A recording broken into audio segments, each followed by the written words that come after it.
Good afternoon, everybody. Uneducated Economist here. Thought I'd talk a little bit about how a stronger dollar is going to benefit China. And this is something that I don't think a lot of people are considering. When you have so much talk out there about de-dollarization, about how the dollar is going to lose its world reserve currency status, and a lot of this makes sense when you hear about how the BRICS nations are setting up their own international trade using their own sovereign currency. So places like Brazil, Russia, India, China, South Africa, they are trying to set up these international deals using their own sovereign currency, but it's not exactly working out too well for them. You have places like Russia who are like selling oil to India in rupees, but yet nobody else really in the world wants rupees. And so now Russia is sitting on a lot of rupees that they can't use. And in order to deal with their bills and their, things that they need as far as what they are going to acquire from other nations, they have to sell those rupees off for dollars. So at the end of the day, really, everybody wants dollars. Nobody really wants rupees. And now, yes, there are systems being set up that will compete with the dollar, but the dollar is like so dominant in the world reserve trade that everybody will still accept dollars even if you have this de-dollarization narrative taking place. And China knows that a stronger dollar is going to hurt other nations or hurt themselves as much as it's going to benefit the United States. And so when you have a stronger dollar, yeah, that's terrible for the United States exports, but we really don't export a whole lot. What we do is import. And so a stronger dollar is much better for our imports, but it's terrible for other nations out there, especially ones that have issued out dollar-denominated debt. Now, this is really where it starts getting interesting. There are nations, there are corporations, there are entities out there who have taken out dollar-denominated debt. That means they have borrowed in dollars and they're due back in dollars.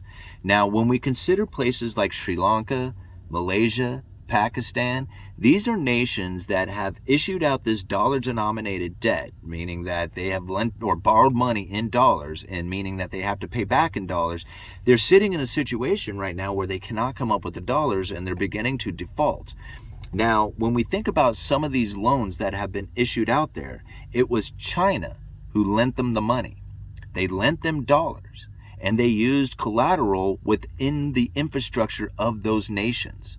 So they used the dollars to build a power plant, to build a port, to set up a mining operation, to build highways, right? All these things that these nations had used the money for, if they can't pay those debts back, they belong to China. And now China knows this, and they knew this from a long ago, and that's why they were doing this Belt and Road Initiative and doing it in dollars. That's the major issue that is now coming up for a lot of these nations, is that as they start going into a global slowdown, coming up with those dollars has become very difficult. And so as they start to default on these bonds or these loans that they have issued out, typically the IMF would want to step in. So now the IMF, the International Monetary Fund, when they go to help a nation out, it's not like everybody's going to get paid, 100% on the dollar, right? As far as, the bailout goes. They take a look at these nations and they figure out, how to restructure their debt and lend them some money to carry on and basically until they can get back on their feet again. But at the end of the day, somebody ends up taking a loss to, actually deal with the fact that the IMF is now bailing them out. So not everybody gets 100% on their dollar, and not everybody is going to get paid when you have a default. Now, China, on the other hand, doesn't want to play that game. So when the IMF says, oh, I see that you have now gone into default, we come up to help the IMF, and they realize, oh, you owe this money to China? And China is sitting back there saying, hey, we have set up these loans so that we get paid back 100% of the money. And if we don't, we own the assets, the collateral that they used to get the loan. And a lot of it ends up being those power plants, the ports, the mining operations, whatever it is that they use that money to facilitate, as far as why they borrowed the money. So now this is a situation that China is now in. As the dollar continues to strengthen, all these nations out there that China had lent money to, they're sitting in a spot where it's like this global slowdown in growth in activity has now got them in a position in which that acquiring the dollars to pay those bonds or those loans back, whether it's a bond or just a straight up loan, has become incredibly difficult for them. And now China is sitting there going, hey, we could renegotiate these loans, but we're not, right? So they knew that this situation was coming up. They knew that if they had issued out these loans in dollars, that at some point the dollar would strengthen and that these nations would end up defaulting on those loans and that all those assets would then become property of China. If they didn't default on it, well, then they get those dollars back, and the dollars themselves are the stronger currency that China gets to use as far as their own international trade. Either way, China ends up winning by issuing out dollar-denominated debt. And now I am under the impression that they did this on purpose, right? The dollar-denominated debt, instead of doing it in yuan, for one, it was to the benefit of whoever borrowed the money because they got the best interest rate for it, but truly it was at the benefit of China, knowing that if the dollar ever strengthened, that they would end up with all the assets. And if the dollar weakened, they would have the dollars being paid back to them, plus the interest on it. Either way, China ends up winning. And so now, when I think about how China's manufacturing base is starting to fall, right? Well, the advancement of other nations out there will become the benefit of China if they own all the infrastructure.